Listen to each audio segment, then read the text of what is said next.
ನಮಸ್ಕಾರ. ನನ್ನ ಹೆಸರು ರಾಜು ಡಿಫ್ರೆಂಟ್ ಅಂತ, ಸಂಸ್ಥಾಪಕ ಹಾಗೂ ರಾಜ್ಯ ಪ್ರಧಾನ ಕಾರ್ಯದರ್ಶಿ. ಈಗ ಕರ್ನಾಟಕ ಬೆಳೆ ಸಮೀಕ್ಷೆದಾರರ ಸಂಘ ಈಗ 1 ವರ್ಷ ನಾವು ಸಂಘ ಕಟ್ಟಿ 1 ವರ್ಷ ಐತ್ರಿ.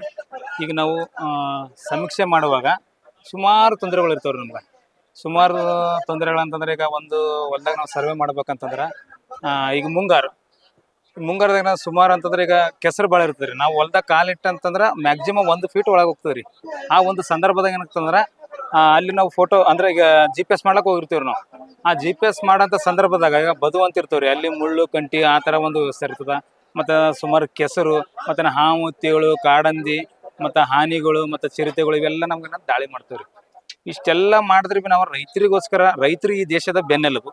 ಆ ರೈತರಿಗೆ ನಾವು ಬೆನ್ನೆಲುಬಾಗಕ್ಕೆ ಏನದ ಈ ಒಂದು ಕಾರ್ಯ ಅನ್ನೋದು ನಾವು ಹಮ್ಮಿಕೊಂಡಿವ್ರಿ. ಈಗ ರೈತರಿಗೋಸ್ಕರ ಏನದ ನಾವು ಜೀವ ಕೊಡ್ಲಕ್ಕ ನಾವು ರೆಡಿ ಆಗಿರಿ.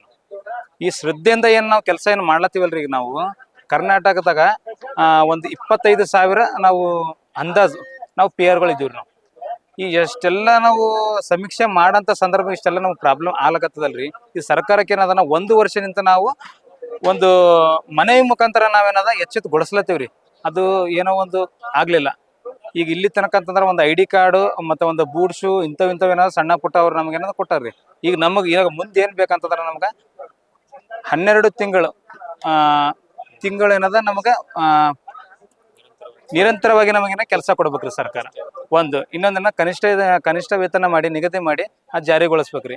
ಈಗ ಇನ್ನೊಂದು ಏನಾಗ್ತದೆ ಅಂತಂದ್ರೆ ನಮಗೆ ಒಂದು ಪೇರ್ಗೆ 10 ಲಕ್ಷ ರೂಪಾಯಿ ನಮಗೇನ ಜೀವ ವಿಮೆ ಕೊಡ್ಬೇಕ್ರಿ ಅಂತೇನದ ಈ ಒಂದು ಮಾಧ್ಯಮದ ಮುಖಾಂತರ ಸರ್ಕಾರಕ್ಕೆ ಒಂದು ಎಚ್ಚೆತ್ತು ಗಂಟೆಯನ್ನು ಕೂಗುವಂತ ಒಂದು ಪ್ರಯತ್ನ ಏನದ ಈ ಮಾಧ್ಯಮ ಮುಖಾಂತರ ಆಗ್ಲಂತ ನಾನು ಹೇಳ್ತೇನೆ.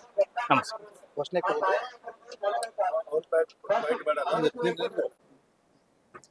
ಏನಿವತ್ತು ಈ ಪ್ರತಿಭಟನೆಯನ್ನು ಹಮ್ಮಿಕೊಳ್ಳಲು ಕಾರಣವೇನೆಂದರೆ, ರಾಜ್ಯದಲ್ಲಿ ನಮ್ಮ ಪಿಆರ್ಗಳು ಹಲವು ತರನಾದ ಸಮಸ್ಯೆಗಳನ್ನು ಎದುರಿಸ್ತಾ ಬಂದಿದ್ದಾರೆ.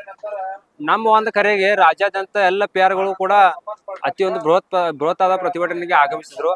ಈ ಆಗಮಿಸಿದ ಸಂದರ್ಭದಲ್ಲಿ ರಾಜ್ಯ ಸರ್ಕಾರದಿಂದ ಸಿದ್ದರಾಮಯ್ಯ ಅವರು ಯಾರ್ರಿ ಮಂಗಳ ವೈದ್ಯ ಅವರು ಬಂದು ನಮ್ಮ ಮನವಿಯನ್ನು ಸ್ವೀಕೃತಿ ಮಾಡಿದ್ದಾರೆ.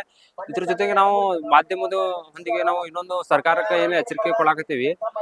ಈ ಒಂದು ಪ್ರತಿಭಟನೆಯನ್ನು ನಾವು ಶಾಂತಿಯುತವಾಗಿ ಮುಗಿಸಿದ್ದೇವೆ. ಮುಂದೆ ಬರುವ ಪ್ರತಿಭಟನೆ ಅಥವಾ ಯಾವುದೇ ಒಂದು ನಾವು ಏನೋ ಒಂದು ಚಟುವಟಿಕೆಯನ್ನು ಹಮ್ಮಿಕೊಂಡಿದ್ರೆ ಬೃಹತ್ ಆದ ರೋಡಿಗೆ ಇಳಿದು ಪ್ರತಿಭಟನೆ ಮಾಡುವಂತ ಒಂದು ಚಟುವಟಿಕೆ ನಾವು ಹಮ್ಮಿಕೊಳ್ತೀವಿ. ಇದು ಸರ್ಕಾರಕ್ಕೆ ಎಚ್ಚರಿಕೆ ಕೊಡ್ತೀವಿ.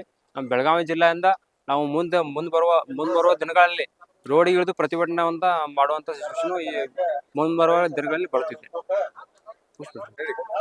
ಈ ಒಂದು ಪ್ರತಿಭಟನೆಯನ್ನು ಇಡೀ ರಾಜ್ಯದ ಎಲ್ಲಾ PR-ಗಳಿಗೋಸ್ಕರ ನಮ್ಮ ರಾಜ್ಯಾಧ್ಯಕ್ಷರು ಹಮ್ಮಿಕೊಂಡ್ರು.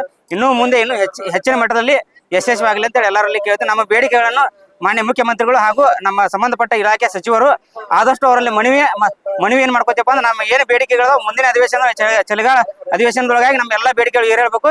ಈಡೇರಿಲ್ಲ ಅಂದ್ರೆ ನಾವು ಉಗ್ರ ಹೋರಾಟ ಮಾಡ್ತೀವಿ ಅಂತ ಹೇಳಿ ಸರ್ಕಾರದಲ್ಲಿ ಮನವಿ ಆಯ್ತು ಎಚ್ಚರಿಕೆಯನ್ನು ಕೊಡ್ತೀವಿ ಅಂತ ಹೇಳಿ ನಮ್ಮ ಈ ನಮ್ಮ ಅಧ್ಯಕ್ಷರ ಪರವಾಗಿ ಹಾಗೂ ರಾಜ್ಯದ ಎಲ್ಲ PR ಪರವಾಗಿ ನಾನು ಖಂಡಿತವಾಗಿ ನಾನು ಹೇಳಕ್ ಇಷ್ಟಪಡ್ತೀನಿ.